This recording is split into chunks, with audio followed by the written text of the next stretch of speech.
Good evening and welcome to the work session of the Battle Creek Public School Board of Education. Today is Monday, March 9th, 2026. It is 5:30 p.m. I will now call the meeting to order. Will the secretary please call the roll? Kate Flores. Here. Art McClenny. Dr. Alicia Johnson. Nathan Graycheck. Dr. Nicole Perry. Present. Charlie Fulbright. Here.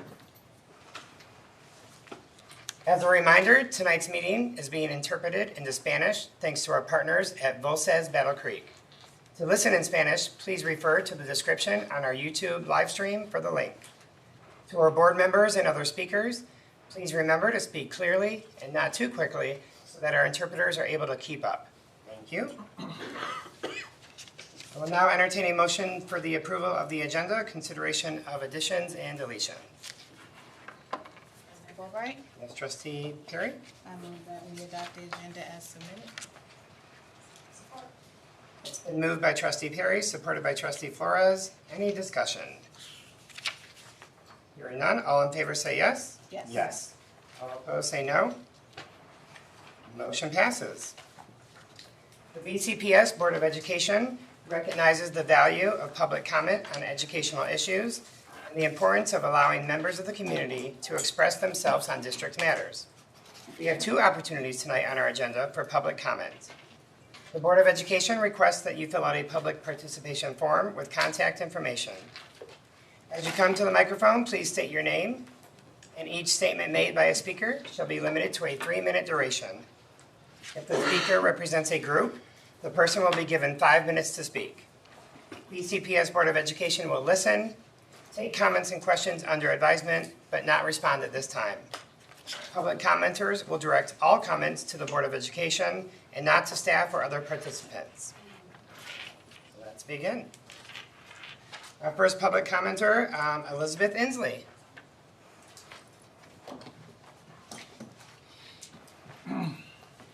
Thank you. Elizabeth Inslee, 244 Watkins Lane, Battle Creek. Thank you for holding yet another joint school board meeting. So let me take you back a few years because there's some of you that may not know the history. It was Thursday, April 20th, 2017 at the W.K. Kellogg Foundation was the first joint school board meeting. The Battle Creek Enquirer's headline was Superintendents from 4 Battle Creek school districts to kick off their first joint school board meeting. And then it says the superintendents and board meetings of the 4 school districts serving Battle Creek students will host their first joint school board session. And this is the first step in a collaborative effort to ensure all students in Battle Creek have access to an equitable, high-quality education. Community members are invited to this historic meeting where the superintendents, like the 4 districts, will collaborate to build relationships across the districts and reflect on the BC Vision College and Career Readiness Education Study conducted by the New York University's Metropolitan Center for Research on Equity and the Transformation of Schools. The second meeting was held on Saturday, August 26th at the Math and Science Center. The topic was school board equity training. The third was May 7th at the Cool Family Community Center. The topic was Joint Task Force on Educational Quality. Fourth was June 18th, 2019 at the Career Center. The topic was Implicit Bias and Oppression. Fifth was after the pandemic, which you're more familiar with, September 23rd at Lakeview, a legislative update. The sixth one, February 17th last year at McQuiston, best practices around student behavior. And the next one was at Harper Creek about AI. And then the last one, as you all know, was the Ford Fab Labs. So that just gives you, that's 8 meetings since the beginning of 2017. So keep it up, please. because it was truly a collaborative effort, especially seeing, the 4 high school principals up there at Penfield, and so it's just more engagement. But what I would like to ask that you make an effort to have them more publicized. I saw a void in the AI one that, maybe there were community members or parents that might have been interested in it, because I just see that it's kind of tucked in still, and our Inquirer is really a shell of itself. And so my understanding is that Tim Staffen, the Career Center. Reach time. Thank you. Thank you. Our next public commenter, Dr. Pennick. Hi, everyone. Are you speaking for a group? On behalf of a group, yes. Anthony Pennock, on behalf of the Battle Creek Education Association and the assembled associations also in this room today. Members of the board and the Battle Creek community, I did not want to deliver this message or be here today. I really didn't. We held off on this as long as we could. But we feel the administration forced us to speak after their presentation at the last board meeting. So we wanted to clarify our position and call for action. We are all here for one reason: the success and well-being of our students. We know that the single most important factor in a child's academic success is the stability and quality of the adults in their lives at school. From the principals and secretaries who greet them first, to the teachers who inspire them, the parapros who help them through difficult lessons, and the maintenance team who keeps our schools operating. In BCPS, you just set a new vision for every student, every dream, every day. But to keep that promise, we have to ensure that people who teach and care for our children can afford to stay in our classrooms. Since December, the district has been in possession of approximately $538,000 in Section 27L funds. These funds were specifically designated by the state of Michigan to support educators and staff who serve our city's children beyond what we have already previously bargained. When we talk about this money, we aren't just talking about a line item on a budget. We aren't just talking about the teachers who might leave after spring break or who have left since Christmas. We're talking about preventing further turnover. Every time a talented educator or a dedicated secretary leaves BCPS for a neighboring district or the private sector because of a financial pressure, our students lose. They lose a mentor, they lose consistency, they lose the relationship that makes them feel safe and ready to learn. The district's current plan to hold these funds until June, while intended to keep staff through the end of the year, we feel might have an unintended opposite effect, because we know that retention is a daily commitment. So let us be clear, we negotiated a retention payment last year that's already to be paid this June, which effectively actually kept our salaries flat this year because we got our planning time back to lose the $2,000 PLC stipend. So the increase of our salary step on top of the retention stipend actually kept us flat in how much we're making this year over last year. These funds for 27L are in addition to this retention payment to be made in June. Our staff is facing the same rising costs at the grocery store and the gas pump as the families we serve. And by withholding these funds now, the district is inadvertently causing a climate of stress and uncertainty. A stressed teacher cannot be at their best for their students, and a staff that feels undervalued is a staff that begins to look for the exit. We have felt this all too often over the last several years. We are asking that the board look through this through the lens of a student. Releasing the $538,000 in Section 27L funds immediately isn't just a win for the unions and staff of our district, but it's a win for our students. It shows our staff that BCPS is a district that respects their work, which in turn ensures our students have a stable, focused, and energized workforce. We have met with administration. We proposed several solutions. We've been patient, as our friends even in neighboring districts have already received these funds. And the administration has been unwavering because they know that sometimes we lose teachers in the last quarter. Now we are asking you to put these funds to work for the people who do the work for our kids now. Our students deserve the best version of their teachers and staff. They deserve a district that acts with urgency to support the people who educate them every day. We ask you to stop the delays and release the 27L funds now so we can get back to what matters most, the children of Battle Creek. Thank you. Thank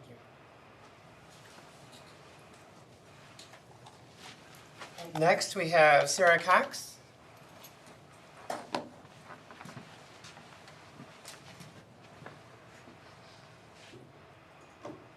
Hello. you speaking for yourself or? Yeah, myself. Hello, my name is Sarah Cox. I work as a music teacher at Fremont, Lamora, and Northwestern, and I've also been at Ann J. Kellogg and Dudley. I'm asking that the 27L money from the state that is handed out now, as the state intended to increase the compensation for educators, and I'm going to tell you why. I moved here away from my family in central Michigan, specifically because I wanted to work in an urban community where my music and my teaching could create a safe space for students who might really need it. I love working with these students. I love seeing their eyes light up when the students connect with a song. I love when students get to learn music from a culture they haven't heard before. I love when a student who doesn't maybe speak English the best gets to hear a song in their own language that they hear at home and they get so excited for it. I really love my job. But what I don't love is trying to do the math on how I can do the job I love and also pay my bills.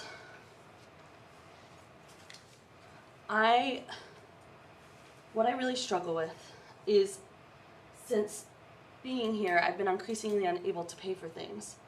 Each year since I've come here, even with the technically getting more money, with the steps, I've actually gotten less into my bank account because of increasing prices. I got less than my first year, my second year, because of my not the healthcare increase, because of my rent got higher. And then the next year my healthcare got higher, and I'm dealing with groceries and gas and really struggling right now. But just those cost of living increases aren't keeping up with me, and I need that now more than waiting. If we had the 27L money now, like many districts have done, and not potentially as a retention bonus far off in the summer, I would be able to budget better and worry less about being able to pay the necessities. Because the truth is, when teachers don't have to worry about their everyday expenses, we can focus ourselves on our students. And when we do, it's harder to. So I just wanted to thank you for listening. Thank you.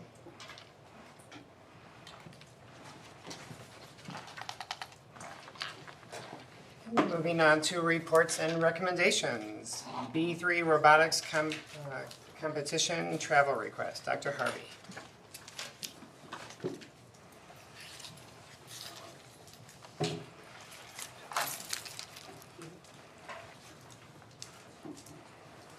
Good evening. I just want to say, for those of you who know me, usually this is not my attire, but being a champion of Verona Elementary School, Mondays are Jersey days. And what other jersey would I wear since Michigan defeated Michigan State yesterday in an amazing basketball game? Just want to shout that out. Okay, but why I came to the podium, I would like to ask if the board would recommend overnight travel expenses and approve for our B3 robotics team. This is an exciting time for a competition for our extended day program, and they are traveling to two upcoming competitions, one in St. Joseph, Michigan, and the other at Grand Valley State University. Both competitions require early morning registration, And we want our team and our Bearcats to be their best. So I'm asking that you consider overnight travel. If you have additional questions, Director Bell is here to answer those, but really would like for our kids to be situated towards success and ready for competition. Any questions for Dr. Harvey? Thank you so much. Thank you. Moving on to B, Southwestern Demolition. Josh Bowman. Good evening. Good evening. The Southwestern property located at 390 South Washington Street has remained unused for several years and has significantly deteriorated. Previous efforts to sell the property attracted interest from several potential buyers. However, all determined that the costs associated with rehabilitation, environmental remediation, and code compliance made redevelopment financially unfeasible. The building has become a liability to the district due to safety concerns, structural deterioration, and environmental hazards. Additionally, the district continues to incur costs related to insurance, ground maintenance, and security monitoring, while the ongoing vacancy continues to negatively impact the community. To address these concerns, the district proposes the remediation of all environmental hazards, followed by complete demolition and structural removal of all debris. The site will then be graded to stabilize and create a maintainable green space with a portion prepared for the potential placement of salvageable playground equipment that will take place in the next phase of the bond.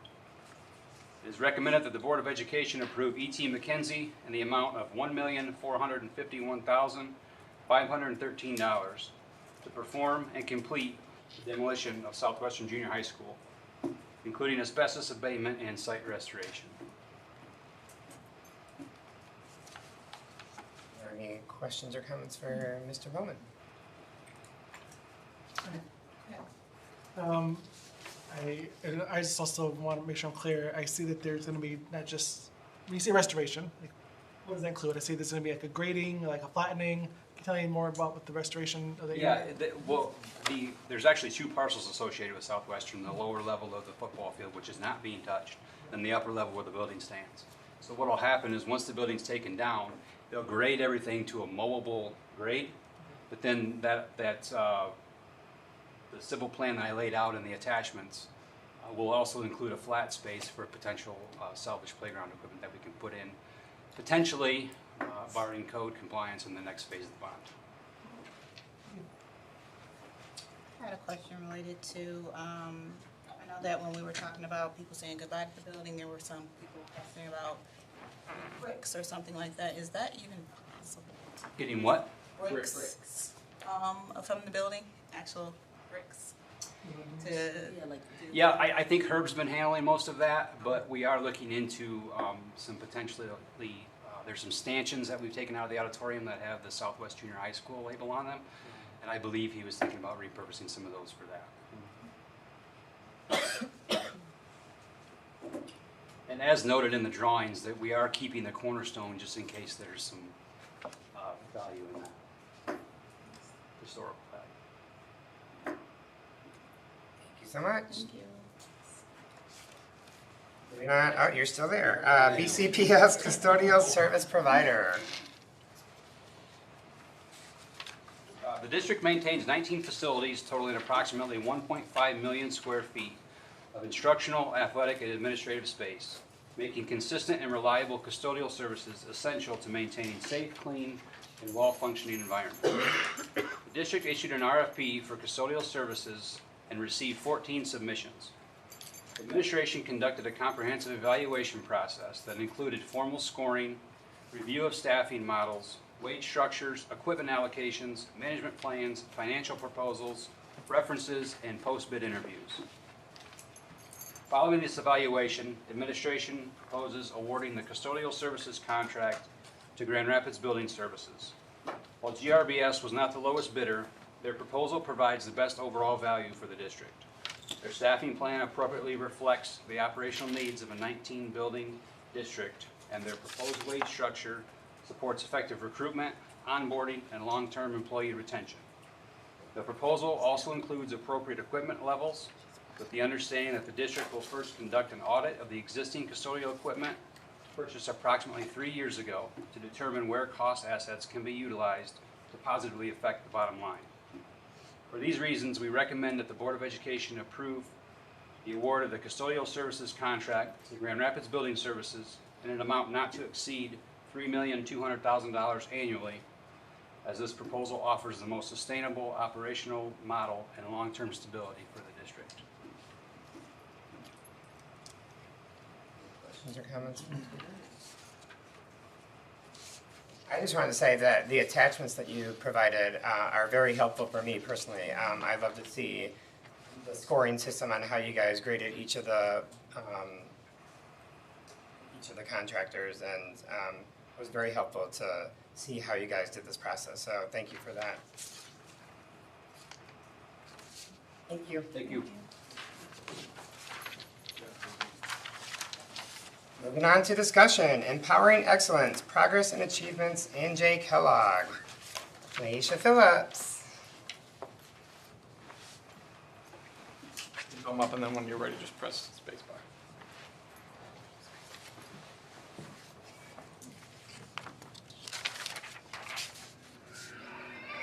Hi, my name is Nicole Darling.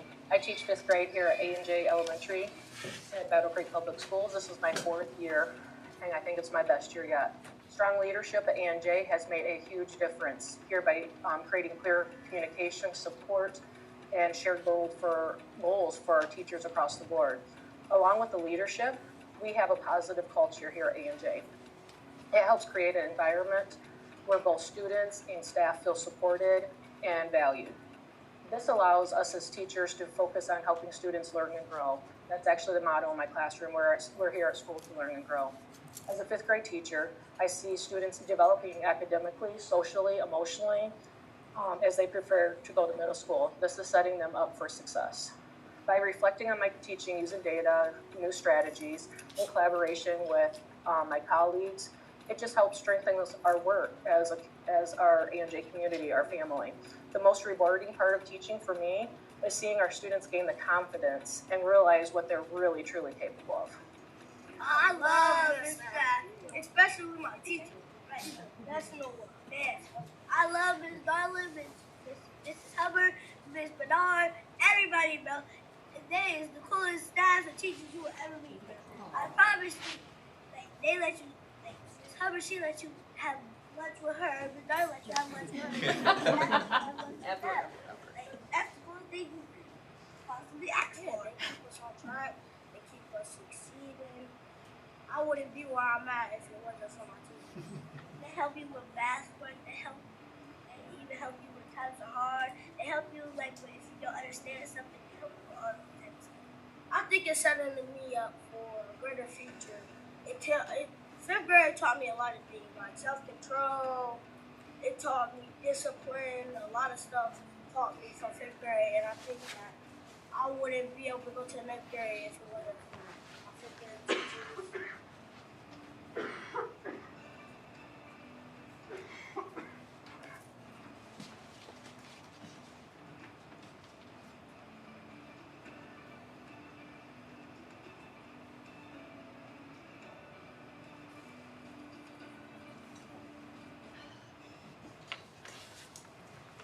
Good evening, Good evening.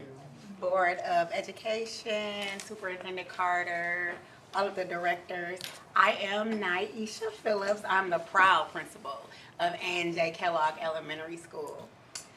I'll start by talking about our attendance and our behavior. So we have right now an 85% average daily attendance rate, which is below what our goal is. And we do a lot of things to try to fill that gap and get our students to school every day, and I'll talk about that later. We have 96% of our students currently on Tier 1 behavior, and so that is due to us partnering with YPIC, Girls Group, Lunch Buddies, Student Spotlight Awards assemblies, and all kind of PBIS incentives that we do to encourage our kids to do their best and to meet all of our ROAR expectations. Attendance. So to combat that 85% attendance, which is not within our district's goal or our goal, we make daily contact with our parents and families when our students don't show up I have a caseload, our family advocate has a caseload, teachers have caseloads. We call students, we knock on doors, we try to eliminate the barriers. Just this week, help the family get transportation that was in the 1 mile, so they've been struggling with it, and we found a way within the district with Dr. Cheeks to get that family some support in transportation. We have attendance meetings with families, with community partners and truancy officers to really offset and troubleshoot through some of those barriers that they're experiencing and provide wraparound services for our families. And then we have a wonderful family advocate, myself the principal, and YPIC conducting weekly home visits to ensure we are reaching our students and families regardless of the barriers that they face. I'm very proud of our student experience and our family engagement this year. I'm intense about kids belonging at school and feeling like they're prideful and proud of where they go. And so that was an early goal, to increase our student and family engagement and to actively engage and make our school welcoming and our doors open. And so we've done that in multiple ways. We have had monthly book reads, The Wild Robot. We read that as a school community, and we're reading book 2.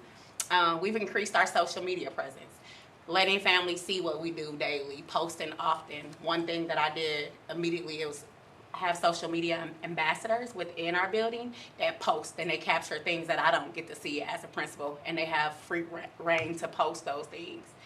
We did a literacy trunk or treat, which our board president participated in. We've done Donuts with Dads, partnering with YPIC. We have monthly Roar student assemblies where we invite the families of those students in to celebrate their student success. And we engage all stakeholders every opportunity that we get. Our staff feel better about the school year this year, and the district does well at capturing how our staff feels and giving principals the opportunity to respond to the data. And so you can see that principal-teacher trust went up.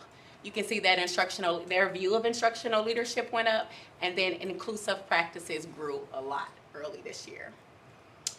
Our students feel like they belong. The district, again, I feel like is very good at capturing data and having us as school leaders be able to respond to it in real time and make plans on how to get our scholars to feel like they belong and they own the experience of school.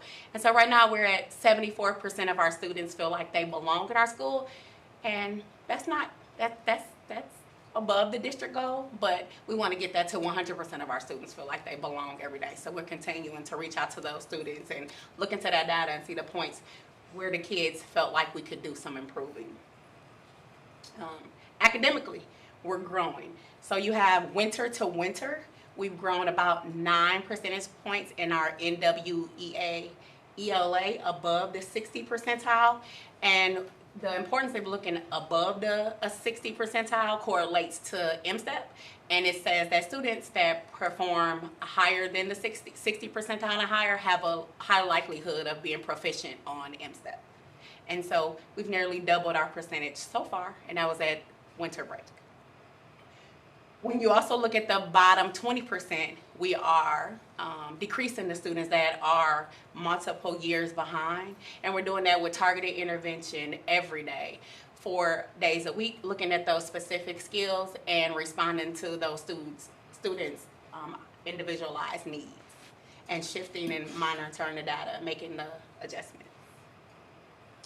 How will your student be supported here? We look at students as individuals. We support them, we meet needs, we provide data-driven instruction, small group learning, targeted interventions. Those are both instructional and social, right? And so we meet our students truly where they are. We believe in strong relationships, we believe in the family atmosphere, and we believe in making adjustments to make sure we're meeting the needs, academic and social emotional needs of all of our students. Points of pride. One of the points of pride is that as a school we read a book together, and we're reading a second book together. With that, families engaged, they asked questions, they wanted homework to do with their kids. They participated, a father participated in the door decorating contest. He came and designed the door with his students, with a child's class. And so it really promoted literacy at home. It really got our students engaged, and they cannot wait. So we're on book 2. They're like, how are we going to get book 3? So it's one more book, and I'm looking for a partner to get that done. And these are some images of our door decorating contest. You gotta let it run. Let it run? Yeah. Okay. And so we had a school, it was all a part of the first book read. And we had several district leaders come in and they judged the doors, and the classroom that won did in fact win a pizza party.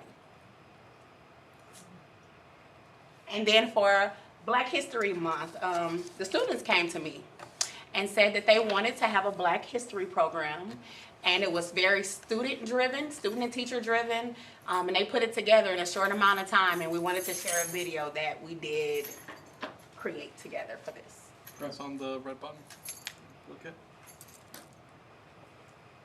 I am somebody. I am somebody. I may be poor, but I am somebody. I may be young, but I am somebody. I may be on welfare, but I am somebody.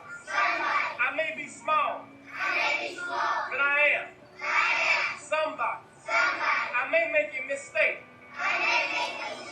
but I am somebody. My clothes are different. My face is different. My hair is different. But I am somebody. I am black, brown, white. I speak a different language, but I must be respected, protected, never rejected. I am God's child. I am somebody. Give yourself a big hand.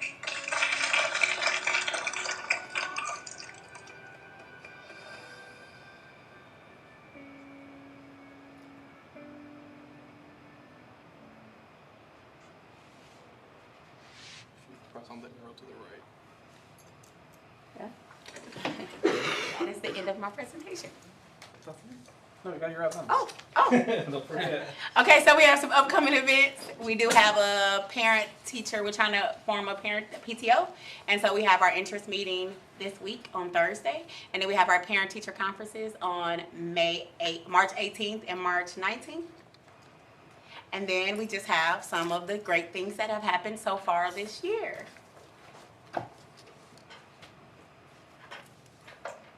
And that's it. Thank you. Any questions or comments for Aisha? Great job. Thank you. It's nice to see you present and hear about the great things happening at ANJ. I just love to see the students being authentically themselves. Like, that's a really strong sign of belonging and how you're creating that environment. You mentioned that we have 85% attendance and we're not at the goal, but my question is that improvement? So even though it's not at goal, is the 85% improvement from prior years? It's not. So Okay. it is kind of like the same baseline. Okay. The state has a goal for us that we don't fall down, and we haven't fallen. Okay. But we haven't improved either. Gotcha. Thanks.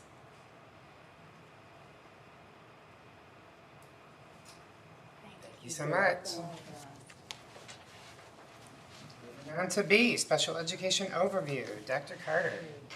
So we had a conversation about just having a discussion around what are the ins and outs of special education programming in Battle Creek Public Schools. Miss Tammy Robinson was going to be here, but unfortunately she is ill and texts me and says she won't be able to make it. So I'm going to do my best to answer as many questions as possible about special education programming. So let's make sure that I know how to work this. On first. How'd you know? All right. So, special education, as a part of this, we're going to talk about the overview of services, how we coordinate with the CISD, data and decisions, and then some strengths and growth. So celebrate what's working and discuss where we are actively improving. Our goal is transparency and a shared understanding of how we serve students with disabilities. So, all students included is why special education matters. Every student has the right to an appropriate education that meets their individual needs. We want to make sure that we provide individualized support. So our services are tailored to each student through a personalized, individualized education program. And students with disabilities access the general education curriculum with appropriate supports. And we want to make sure that we're preparing them for life. So special education prepares students for independence, employment, and active community participation. So there are lots of acronyms in special education. One of the most important is that it is provided in the least restrictive environment. Special education is not optional. The key principle is that inclusion is always the goal and removal is never the default. It's always a last resort after all reasonable supports have been considered. The LRE is one of the most important concepts in special education. It requires that students with disabilities be educated with their non-disabled peers to the maximum extent possible. And so what's important to note is that LRE is a civil rights protection under the law, and it ensures that students with disabilities are not unnecessarily segregated from their school community. I think what's really important, though, is to understand to the maximum extent appropriate. And so sometimes it's least restrictive environment is not always the general education classroom because kids aren't accessing success in that space, which is why we create a continuum. Just skipping two at a time? Yeah, I think it's just my fingers. Gotta make sure I was at the right spot. Yes, it is. That's the next one, Okay. which is the one before the one you just did. Thank you. So there are two laws that govern how we apply special education in the district. So MARS is the state law, which stands for Michigan's Administrative Rules for Special Education, and federal law is IDEA. So the core guarantees are free appropriate public education, IEPs, meaningful parent participation, and least restrictive environment. So MARS is the state law which actually unpacks and helps us implement the federal law. Okay.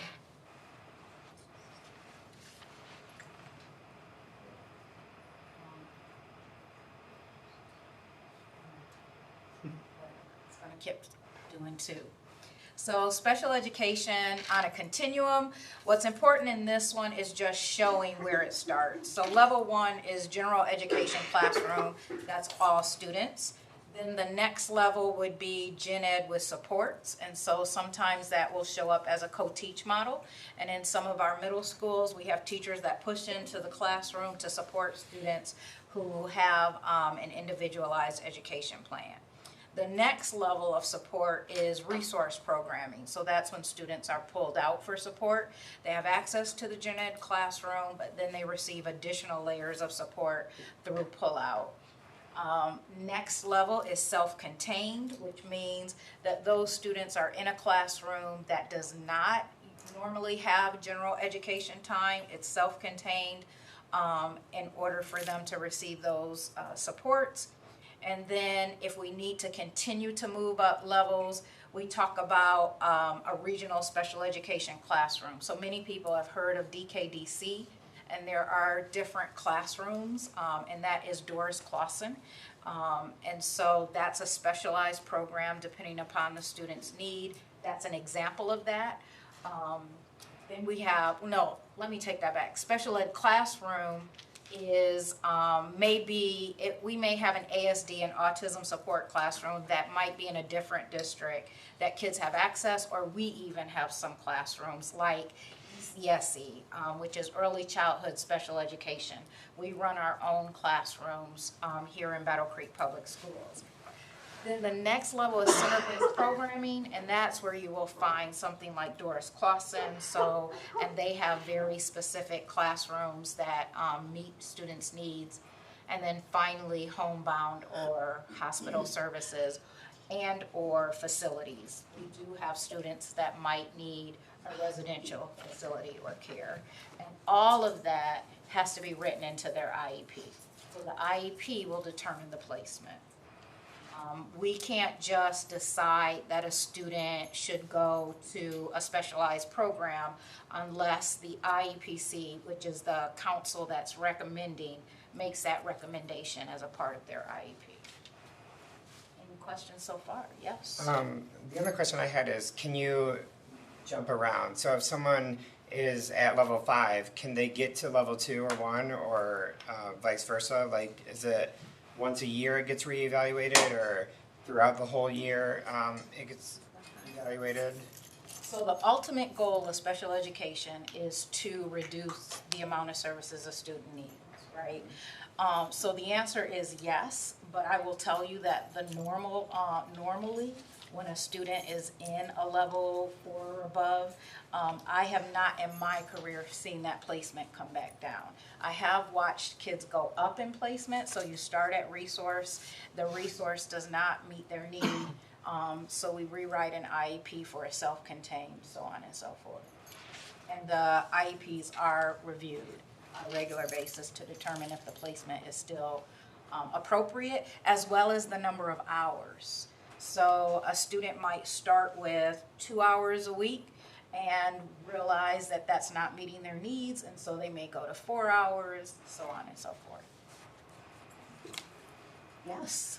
I know there's a slide later that kind of talks about this, but my question is like, so for the different types of needs, so some who may have emotional disabilities, those with cognitive, some autism, are in the self-contained classrooms. Are all the self-contained classrooms a blend of the different needs, or are there some that are specialized? Yeah, and the way I describe those as categorical classrooms, and so there might be a self-contained EI, so self-contained emotionally impaired classroom. There may be a self-contained CI, which is cognitively impaired.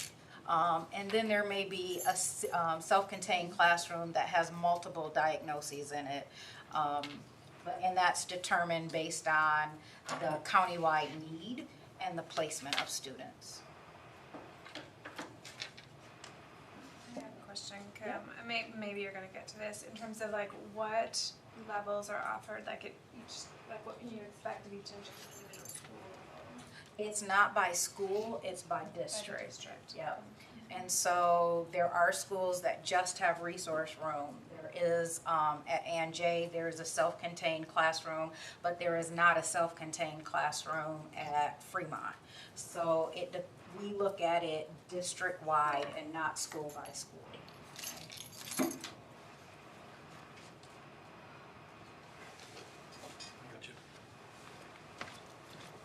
Yeah, I have a plan. I've been thinking this out for the last couple minutes. Is that right? Is that the right one? Yep. Yes. Okay. Can I do this? Okay. Is that okay? Yes. Well, you're going to just push the button if I need to? Okay, I appreciate that. How special education is organized in Michigan. We pretty much talked about this, but state of Michigan, they are the overarching laws, regulations, and funding. Then Calhoun ISD is they coordinate countywide special education plan, so there is an ISD plan for the entire county. And they provide those specialized regional programs. And then it comes down to BCPS, which is the local district, and we determine services that are directly given to students on an everyday basis. We employ the staff. Some of the staff, to be correct, and I think in a later slide I kind of show you which staff is ISD employed and which staff members are Battle Creek Public Schools employed. I think it's important to note that 100% of the special education funding flows through to the district from the ISD. We're right now at a 100% reimbursement model, And then, so we hire those staff, but they're paid for from a special education reimbursement model. Questions about that?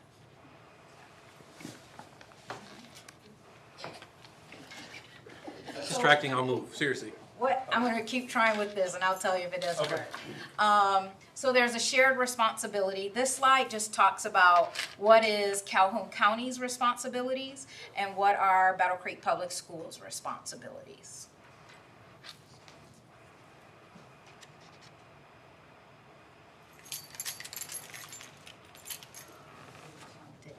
Okay.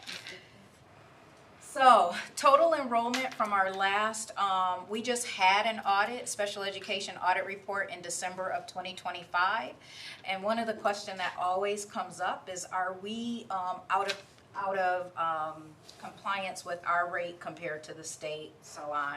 And so our last audit showed that we are not out of compliance in that space. We had a total enrollment of 3,625 students, and of those, 557 students are identified as students with disabilities. Our rate is 15.4%. The state average is 15%, and the Calhoun County average is 17.6%. Question there is this for those counted with disabilities, are those with IEPs? How do 504s fit into this? So these are students with IEPs. Okay. When you say out of compliance, what are you talking about, comparison? Yes. So a lot of time, if you are over-identifying, that will be a flag. And so we are in compliance with the state average in comparison. Got it. In comparison.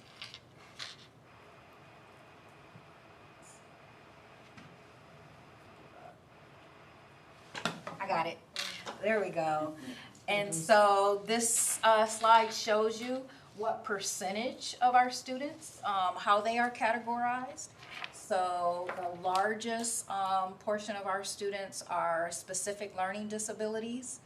11% of our students are autism spectrum disorder. 13% are other health impairments, and so that can mean anything from ADHD to other things that are not categorized up there. Speech and language is about 20% of our students, cognitively impaired 14%, and then other category 7.7, yes. What about the kiddos that got like multiple ones? How are those counted in this? I actually don't know, so I'll have to get back to you on that have multiple. And I'm sure some have impediment as well as, you know. Yes, so thank you for that question. We'll get that in the notes. And so the largest group of students, nearly 1 in 3, have identified with a specific learning disability. Okay. So what are the services that we provide? We provide speech and language, physical therapy, social work services, occupational therapy, school psychology, and assistive technology as a part of the services that are offered countywide.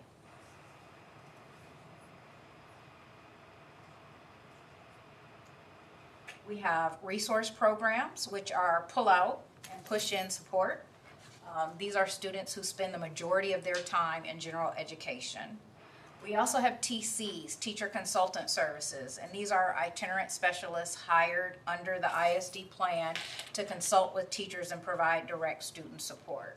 Right now, we have an unfilled TC position because we have 11 special ed openings right now. And so before we fill a consultant position, we want to make sure that we filled all classroom positions because those are the ones that need to provide the service to the students under the IEP. Autism programs are structured learning environments. Emotional impairment programs are intensive behavioral and academic support for students with significant emotional needs. We have cognitive impairment programs and early childhood special education in Battle Creek Public Schools. These are the programs that we are running right now. So how does it work? We get a referral. The student is then evaluated. Eligibility is determined.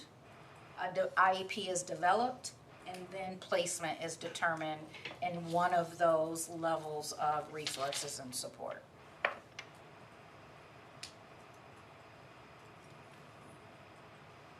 One of the number one things is that under federal law, it requires that all school districts, including BCPS, actively seek out and identify children who may have disabilities even before they reach school age. And this obligation is known as child find.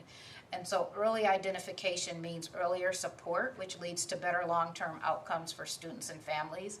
It's why we run our ECSE programs, as well as really work with our partners in the community like Head Start, GSRP, for early childhood developmental screenings and collaborations with our local health and social service agencies.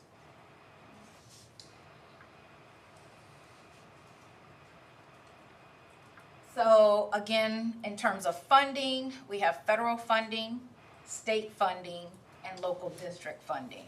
We know that not all of our special education needs are covered by the special education funding. And so over the years, Battle Creek Public Schools has supplemented that with general fund dollars, like the hiring of additional paraprofessionals. And so not all of our paraprofessionals are covered under the special education funding, and so we have made a conscious decision to add supports and use some of our general ed funding to continue those resources for students who are most in need of additional resources.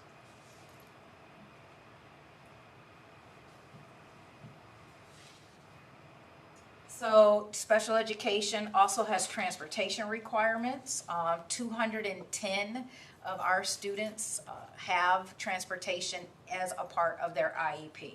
So what does that mean? It could mean door-to-door service. Battle Creek Public Schools' overall transportation is 1 mile radius before getting a bus. But if your IEP has determined that transportation is in excess of what the district provides, it's written into the IEP, it's funded through special education and IDEA funding, and then we have to make sure that we provide that through our transportation provider.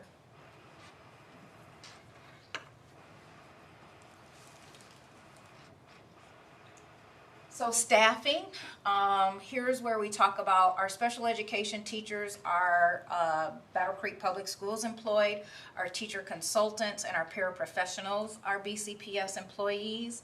But our speech pathologists, social workers, and school psychs, as well as the coordinator, Ms. Tammy Robinson, those are all ISD employees.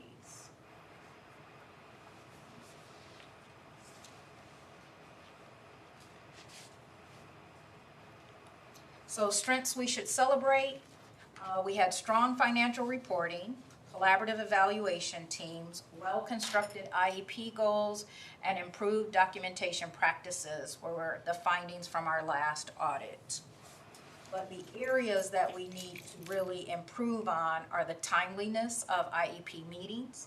And I want to be clear that part of that is that we have a special education staff that is overburdened right now, given that we have several openings. And so we have a lot of staff members that are tapping in to fill in the gaps, which can lead to them just having a lot of work to try to stay up with this. Evaluation, documentation, and LRE documentation, all of that goes hand in hand with what's in the yellow box around staffing shortages and caseloads. And so those vacancies in key positions are creating some elevated caseloads for existing staff, impacting service delivery in some of our areas. But the district's actively working to source other candidates and do some targeted training, improved monitoring systems, and collaboration with the ISD. Can I ask on that, how Yep. long has this been a challenge, the staffing shortages? I would say at least a few years, but I think it's gotten worse over the last 2 years. And so we are trying to source candidates in different ways because it's a national shortage. And so we really want to make sure what can we do differently to source candidates here. One of the questions that I had from Trustee Johnson was around, we do offer a stipend for special education. So there's an additional stipend really that we've tried to offer. We do our housing, we have all these incentives. We still need to figure out what more, better, different we can do for special education specifically, because that is a high needs area. I also asked Dr. Carter about some sort of a pathway or an incentive program for teachers to acquire a special education certification. If that could be similar to our Grow Your Own. We have existed, and so Dr. Henry, you want to talk about your paraprofessional outreach? We have school professionals and reached out to them regarding going through different pathways, whether it's Talent Together, and so we got some responses last week. Had about 4 that said interested, and so we're going to work. That's another question. This is an audit done by the ISD. Is that something that's done on an annual basis or other regular basis, or what prompts the audit? It's in a cycle, and so this was our cycle. It's not annual, but I'll get to you exactly how often it happens. This was our cycle, and I know they've been at our last superintendent's meeting with the ISD. They were prepping other superintendents for the next round to determine who's up next. When were these findings, or when was the study or the audit conducted? Over the course of last year through December, and then it was finalized and reported to us just this past December. Okay.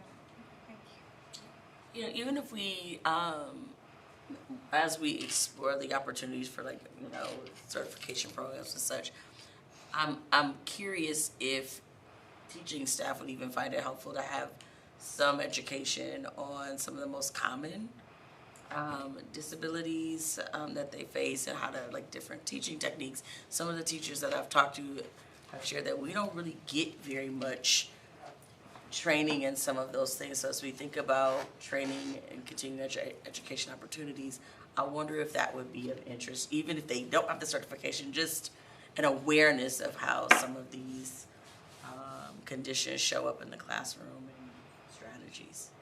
Yeah, and what I understand is that this is a countywide issue right now, because many superintendents, and I shared with the board I shared with a couple of the board members a response to a countywide survey of superintendents feeling like the needs were being met of students, and there's an overwhelming response feeling like it is not. And so in response to that, we have created a work group, and I am a part of that work group. So 4 to 5 county superintendents have decided to be a part of a work group to reimagine what might be possible with the countywide service delivery model around special education. And so we're going to be meeting with Superintendent Jerry Johnson and his team to determine what we might do more, better, different across the county to meet the students' needs, because the student need has shifted. And while we're still maintaining a really good percentage of identification. So what we don't want to do is over-identify kids, but when they are identified, we want to make sure they have access to the right level of support. And we don't believe that the continuum of support is appropriate or adequate right now. So we're having conversations around staffing. So, and the reason I bring that up is because to Trustee Johnson's point, we want more training. And so that's what we would love to see the ISD step in on and create a training model, especially for paraprofessionals, because that training has not been consistent. So training is on our ask. Opening more center-based programming is a part of our ask, because we have kids that are at the higher levels of need, and I don't have enough classrooms to support those needs, which means that then you will see those behaviors those behaviors get higher because they're not getting the type of resources they need right now. And we have to really fight to get kids into center-based programming, even though we believe that's the best place for them, but there are not enough of those classrooms available. You said student need has shifted. Is that sort of what you're referring to, or like in what way has there been a shift? Mainly around behaviors, extreme behaviors that need more one-on-one support and self-contained. So that's what I'm seeing in increases in extreme behaviors, okay, which is the EI component of that. So, other questions? So there are discipline protections, so individuals always ask about MDRs, which are manifestation determination reviews. And when a student with a disability faces the removal of more than 10 school days, the IEP team must convene to determine whether or not the behavior was caused by or directly related to the student's disability. If it was, the removal may not proceed as planned, right? So that's where the conflict comes in. We know a student has had a high behavior.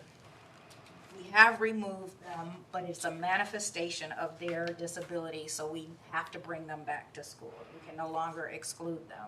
And so now the rub is, let's make sure they have access to the resources and support that actually meets their needs so that we can mitigate those behaviors. That's what is not being done at the level of our expectation across the county, and is why we're having some conversations.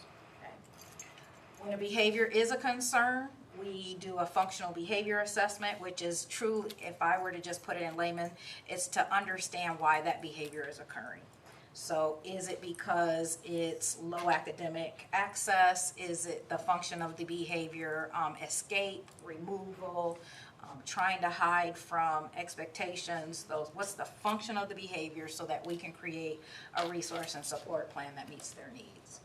So even during disciplinary action, students with disabilities retain the right to continue receiving educational services that allow them to make progress towards their IEP goals. So if a student is removed for 10 days, they still have the right to educational services. And given our staffing vacancies, it's taxing on our staff because they still have to provide services, and that's over and above what's already on their caseload. Okay, so we have had students where Tammy herself is providing FAPE, which is FAPE services, free and appropriate education, tutoring after hours, going to homes, bringing kids in, because you're still responsible for meeting their IEP needs. So the vacancies are that is a priority for us right now, to take the burden off of our current special education staff members. Questions about that?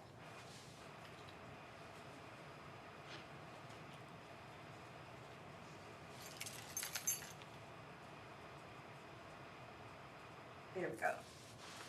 So our current challenges are teacher shortages, increasing complex needs, and behavioral health needs. I will center, because I've talked about the first two, but when we talk about behavioral health needs, we are seeing a significant increase in students who need more robust systems of support. And when I talk to our partners in the community, they also are experiencing vacancies and shortages in caseloads that are really, really large. So again, it's a statewide, national issue that we may have to just think differently about how to solve.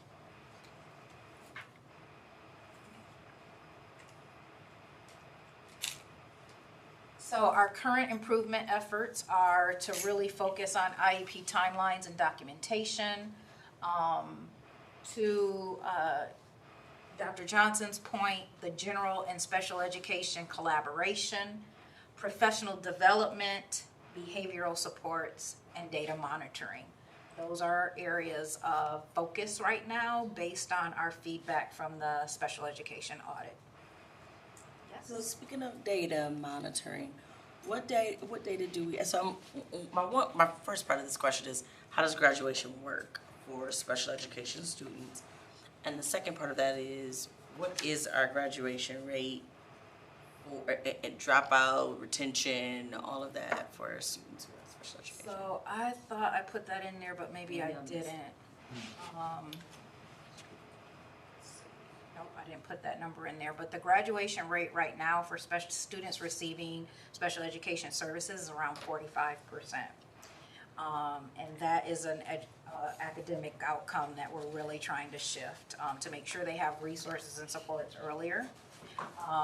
Is that not the same? Sorry, is that is their graduation rate different from the one that we report? So that influences the overall graduation rate. They are a part of that overall because we want 80%, 80-90% of our special education students graduating as well, right? So if our support system, which is part of, again, the conversation at the ISD around continuum of supports to make sure kids get what they need, and there are two tracks. There's diploma bound and certificate of completion, okay?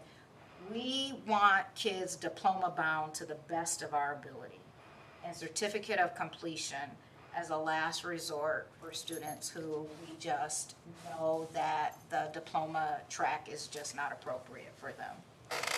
And so if you go certificate of completion, you are not included in the graduation rate. Okay. And I'm sorry, you were going to answer the dropout rate question. And I do not know the dropout rate. We'll add that to questions that need to be answered.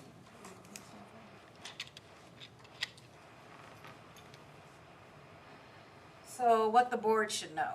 Board members play a critical role in supporting the success of special education by ensuring that we are legally compliant, that we're supporting adequate staffing by making that a strategic priority, understand funding pressures, monitor student outcomes, and support inclusive practices. Can I ask also now, because this talks about disaggregated data, what type of disaggregated data are you looking at specific to special education? So when we meet as an academic team, we look at our data not just by overall proficiency. We look at the proficiency rates of all students, students by African American by ethnicity, and students by language, MLs, and we pull out special ed. So those are the four groups that we're looking at to make sure that we're closing that achievement gap between all students and then those we don't want to call them subgroups, we call them priority groups.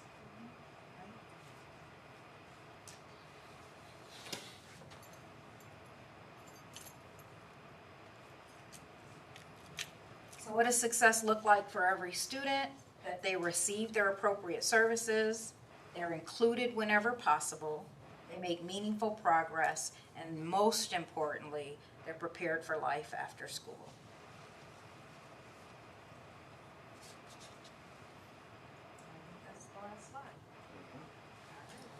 Any more questions?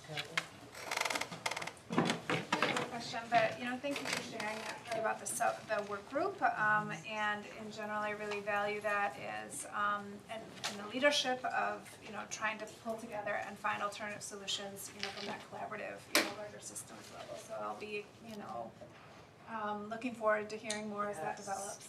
I look forward to just keeping the board abreast of what those decisions are in that group. What are we coming up with and how can we improve?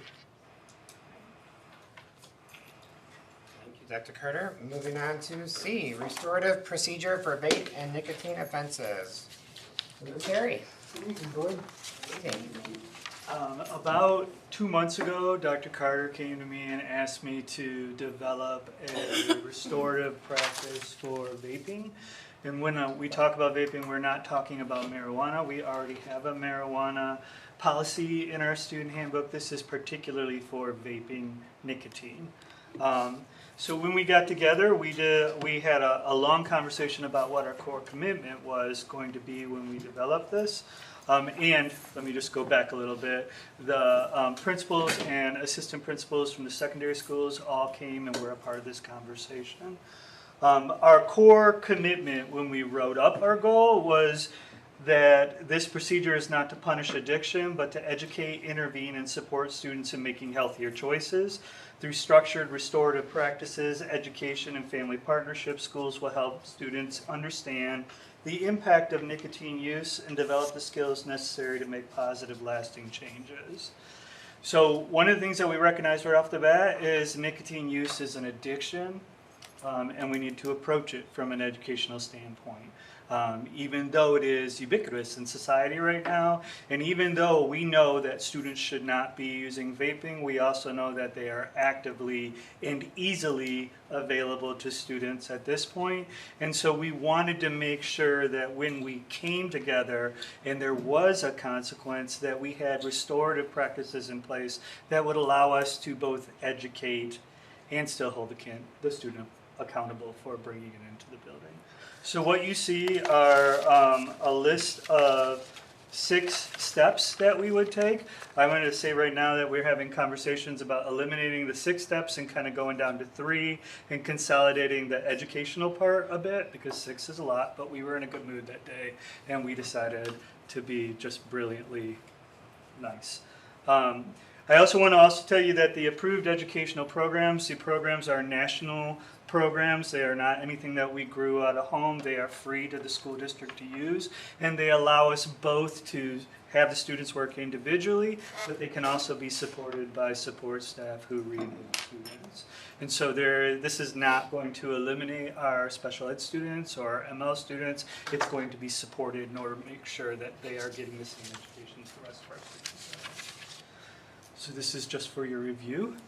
If you have any questions, I'm happy to answer them. Who was a part of the development of this?